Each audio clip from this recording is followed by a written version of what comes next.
She fell asleep on his shoulder. Not knowing he's a millionaire. The moment her head touched his shoulder, Marcus Bennett stopped breathing. He sat frozen in seat 2A, a stranger's warmth pressed against him, a stack of resumes sliding from her lap onto the armrest between them, and for the first time in 11 years of flying alone, he did not know what to do. 38,000 feet above the Atlantic, a woman he had never met was sleeping on him like he was someone she trusted completely, someone safe. And somewhere in the pile of papers now resting against his knee, one page sat face up, handwritten in blue ink across the top, 7 reasons I almost didn't take this flight. He would read every single one of those reasons before the night was over, and none of them would prepare him for what he'd feel by morning, or for how permanently this one flight would rewrite both of their lives.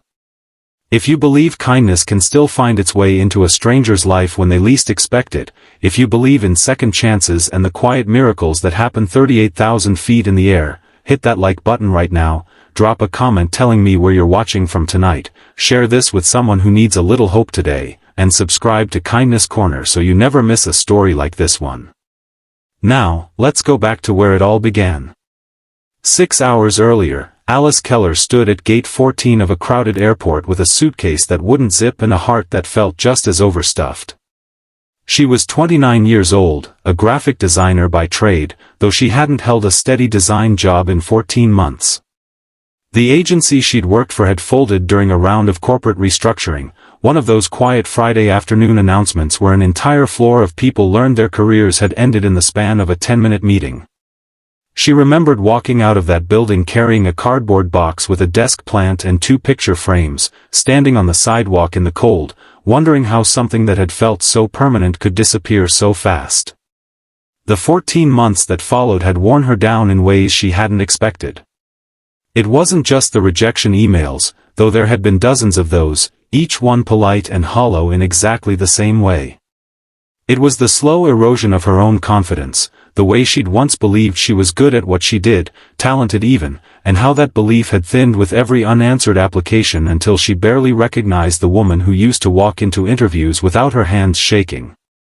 She had taken freelance work wherever she could find it, logo redesigns for small businesses that paid too little and asked for too many revisions, a few social media graphics for a friend's bakery, anything to keep her studio apartment lit and her refrigerator half full. She had learned to stretch a grocery budget in ways she never imagined she'd have to, learned which bills could wait a week and which ones couldn't, learned the particular exhaustion of pretending to strangers that everything was fine when it very much was not. So when the design firm in Seattle called her back for a second-round interview, it felt less like an opportunity and more like a lifeline thrown to someone who had almost stopped swimming. She had rehearsed her answers in the mirror that morning until her voice stopped shaking. She had ironed the only blazer she owned, the same navy one she'd worn to her last 3 interviews, careful to steam out a small coffee stain near the cuff. She had printed 15 copies of her resume because she didn't trust herself to remember which version was the final one, and in her exhaustion she'd simply stacked them all into her bag along with a handwritten list she'd made for herself the night before, sitting cross-legged on her bed at 2 in the morning, unable to sleep. Unable to quiet the voice in her head that kept whispering that she should just stay home and save the ticket money. The list was titled, 7 Reasons I Almost Didn't Take This Flight, and it was really just her own private argument with herself, a way of talking herself off the ledge of doubt one line at a time. Reason 1 was the cost of the ticket, which she'd put on a credit card already stretched thin. Reason 2 was the fear of failing again in front of people who might remember her from the interview she'd bombed 3 months earlier, the one where she'd frozen mid-sentence and never fully recovered. Reason 3 was simply exhaustion, the bone-deep kind that comes from months of rejection where hope used to be. She had almost torn the page up twice. She kept it anyway, tucked between her resumes, because some part of her needed proof, later, that she had almost given up and hadn't. She boarded the plane already running on fumes, and when she found her seat next to a well-dressed man in a navy suit reading quietly by the window, she offered a tired, polite smile and said nothing else. She had no idea that the man beside her, dressed simply, carrying nothing but a worn leather briefcase and a paperback novel with a cracked spine, was Marcus Bennett, the founder of a logistics and shipping company that had quietly become one of the largest privately held firms on the West Coast. Marcus flew coach or economy plus more often than his board members liked, insisted on carrying his own bags, refused a driver whenever he could manage it, and had long ago stopped mentioning his net worth to strangers because he'd learned, painfully, how quickly people's warmth curdled into performance the moment they found out who he was. Tonight he was flying home from a funeral in Ohio, his Uncle Thomas's, the man who had given him his first job stacking crates in a warehouse when Marcus was 19 years old and had nothing but a duffel bag, an unfinished community college transcript, and a stubborn will to build something of his own. His uncle had never asked what Marcus's plans were, had never lectured him about wasted potential the way his own father had. He'd simply handed him a clipboard on his first day and said, "Show me you can be trusted with small things, and I'll trust you with bigger ones." Marcus had never forgotten that sentence. It had become, in a way, the entire architecture of the company he eventually built. Grief sat heavy in his chest as the plane climbed into the dark sky, memories of that warehouse floor pressing against him harder than he expected, and he welcomed the silence of the seat beside him, grateful the woman there seemed as unwilling to make small talk as he was. Somewhere over Nebraska, exhaustion won the war Alice had been fighting since Chicago. Her eyes grew heavy, her head began to nod, and though she fought it twice, jerking upright with a mumbled apology each time, embarrassed at herself, the third time her body simply gave out, and her head came to rest against Marcus's shoulder. Her papers slid from her lap, fanning across the space between their seats, and one sheet landed squarely against his leg, the handwritten list catching the dim reading light above him. He glanced down out of instinct more than curiosity, and what he read stopped the breath in his throat, because reason 4 on her list read simply, "Because if I don't try, I'll never know if I could have been someone." Reason 5 said, "Because Mom always believed I'd make it, and I want to prove her right, even now, even though she's not here to see it." Reason 6, shorter than the others, read only, "Because giving up is the one thing I promised myself I'd never do again." Reason 7 trailed off into a half-finished sentence, as if she'd fallen asleep writing it, "Because somewhere out there, someone still has to say yes, and maybe." He read the list twice, then a third time, something tightening behind his ribs that had nothing to do with turbulence. He thought about how easy it would have been to skim past it, to treat it as nothing more than a stranger's private scribbling, none of his business. But there was something in the handwriting itself, slightly slanted, pressed hard into the paper in places as if she'd been gripping the pen too tightly, that made it impossible to look away. It read like a confession no one was ever supposed to see.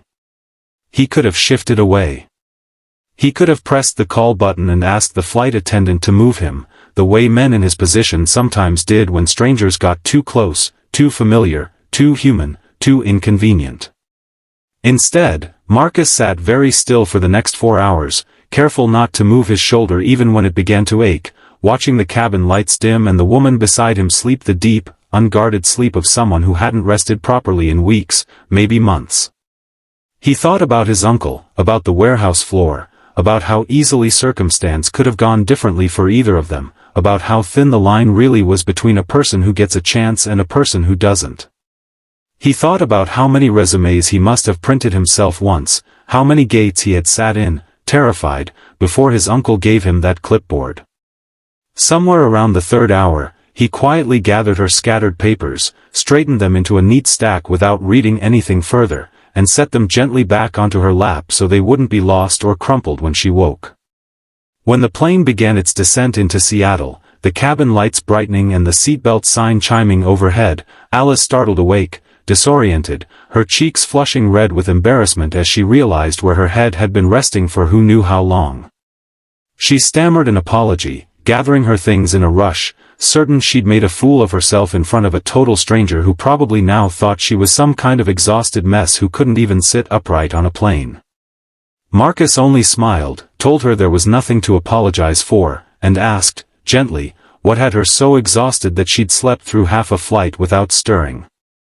She hesitated, unsure why a stranger's kindness felt so disarming, and then found herself telling him everything, the interview, the layoffs, the 14 months of rejection, the fear that she was running out of chances to build the life she'd once been so certain would be hers.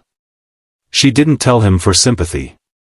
She told him because something about his quiet, steady presence made her feel, for the first time in a long while, like she was allowed to be tired and honest at the same time, without having to perform strength she didn't have. He listened. He didn't offer platitudes, didn't tell her everything happens for a reason, didn't try to fix her in the space of a 30-minute descent. He simply asked questions, real ones, about her work, the kind of design she loved most, what she'd wanted to become before the world started telling her to lower her expectations. By the time the wheels touched the runway, something had shifted between them, a recognition neither could quite name, the particular closeness that sometimes forms between two strangers who will likely never see each other again and therefore have nothing left to protect.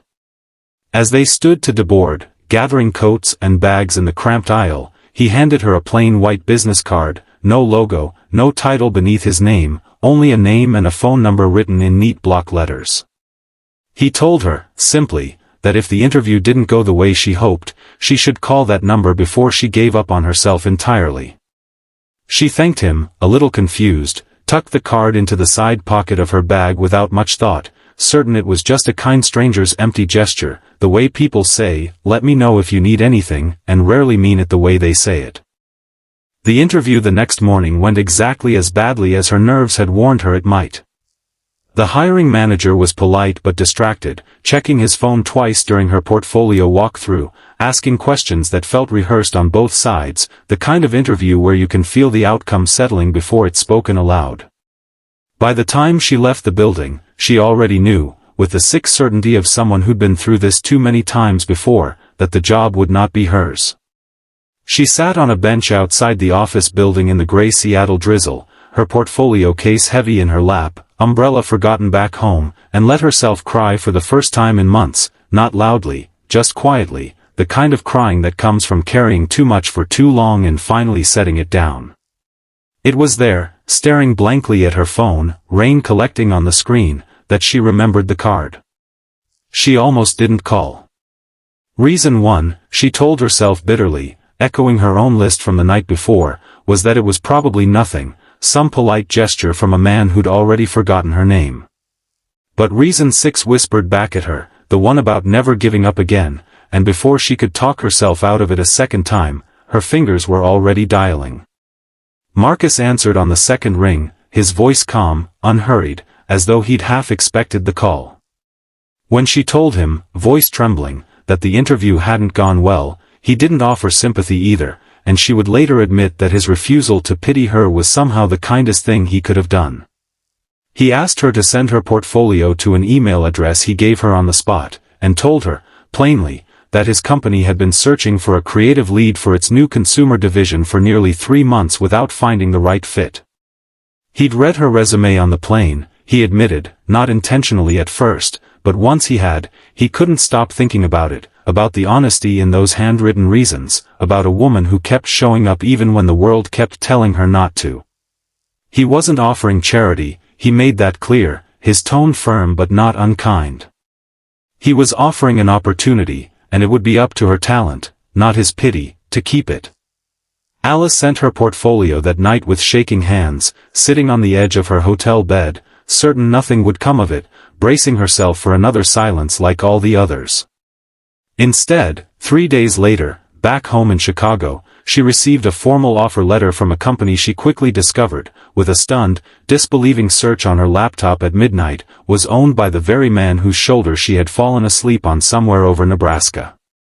She sat frozen in her small apartment staring at the screen for a long time, the weight of the last 14 months finally beginning to lift, replaced by something she hadn't let herself feel in a long time, a fragile, disbelieving hope that had actually, finally, arrived and seemed to be staying. She took the job. She moved to Seattle 3 weeks later with 2 suitcases and a mixture of terror and relief she couldn't quite separate from each other. The first months were not easy. She second-guessed herself constantly, terrified that people would whisper she'd only gotten the position because of a chance encounter on a plane, terrified that Marcus himself might one day regret the gamble.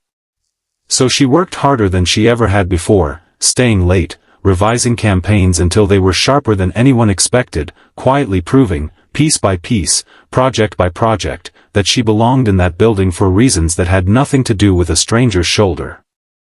Marcus watched from a respectful distance, never interfering in her work beyond what any executive would, careful never to let their unlikely beginning become a shadow over her achievements. But he noticed things. He noticed how her designs began winning over clients who'd been indifferent before. He noticed how junior designers started asking to be placed on her projects. He noticed, most of all, how the tired, guarded woman from that flight slowly began to disappear, replaced by someone who walked into rooms a little taller, spoke a little louder, laughed more easily than she had that night on the plane.